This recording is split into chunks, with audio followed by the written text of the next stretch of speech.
Hello दोस्तों, कैसे आप सब। मैं प्रदीप कुमार आप सभी का स्वागत करता हूं आपके अपने YouTube चैनल इजीस एजुकेशन में।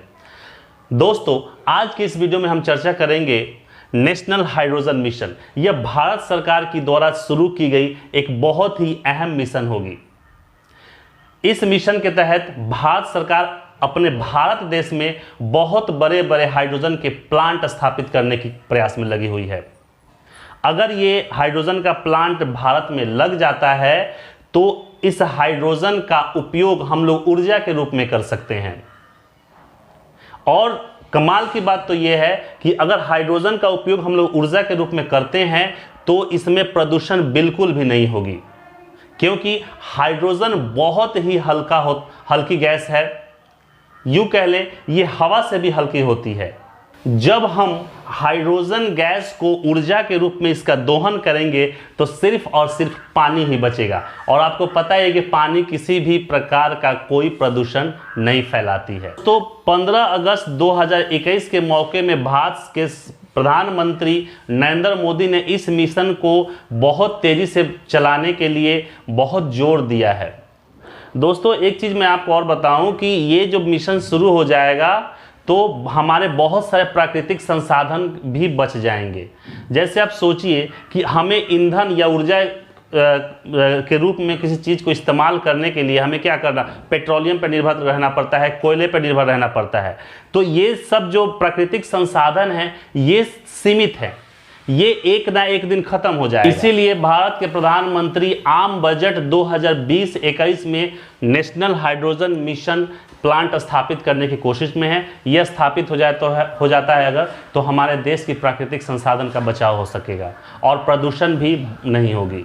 आज हमारे देश में बिजली की उत्पादन थर्मल एनर्जी प्लांट से की जाती है, जिसमें बहुत सारे कोयले की आवश्यकता पड़ती है। अब ये कोयला भी तो एक प्राकृतिक सीमित संसाधन है, ये भी तो खत्म हो जाएगा। उसके बाद क्या?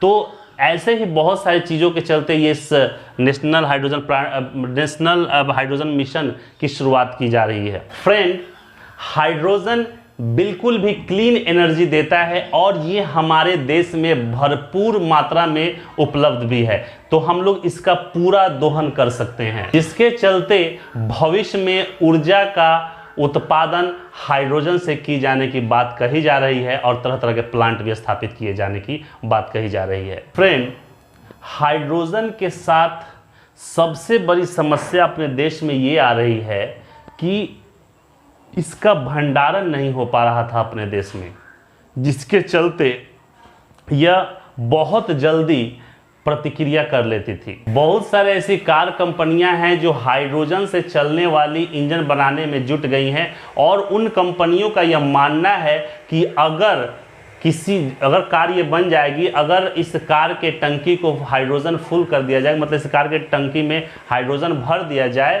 तो यह कार 400 से 600 किलोमीटर चल सकती है और महज 7 मिनट में उस कार की टंकी को फुल कर दिया जा सकता है। इसी के आधार पे बहुत सारे बाइक कंपनियां भी अपने बाइक के इंजन को हाइड्रोजन युक्त इंजन बनाने में जुट चुकी हैं। ये लक्ष्य 2030 तक उम्मीद किया जा रहा है कि प्राप्त कर लिया जाएगा। दोस्तों, अगर इलेक्ट्रिक कार की बात करें तो इलेक्ट्रिक कार को एक बार फुल चार्ज करने में 12 घंटे लग जाते हैं।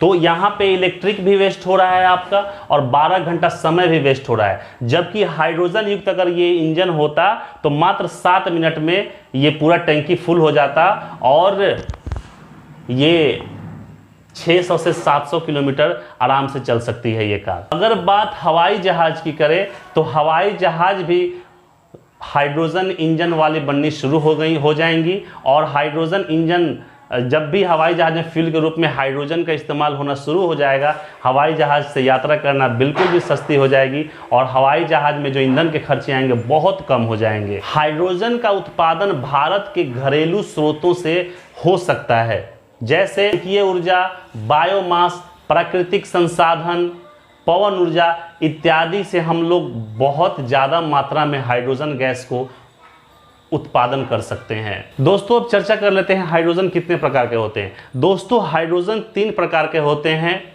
ग्रे हाइड्रोजन, ब्लू हाइड्रोजन और हरित हाइड्रोजन।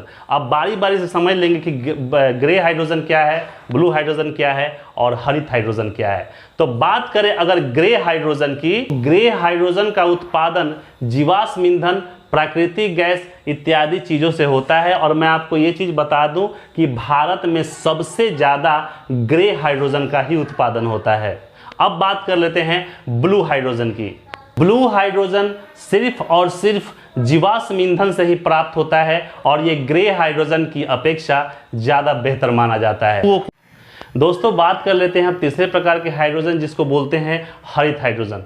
वैसे तो इसका स्रोत पवन और सौर ऊर्जा होता है, इससे प्राप्त किया जाता है, लेकिन ये सबसे ज़्यादा जो प्राप्त होता है वो पानी से, जल से प्राप्त होता है। थोड़ा समझेंगे, जैसे पानी का अणुसूत्र होता है H2O और H2O पानी का अणुसूत्र है, इसमें से हाइड्रोजन H2 को हम लोग बाहर निकाल देते हैं और इससे हमें पूरी तरह से हाइड्रोजन मिल जाती है।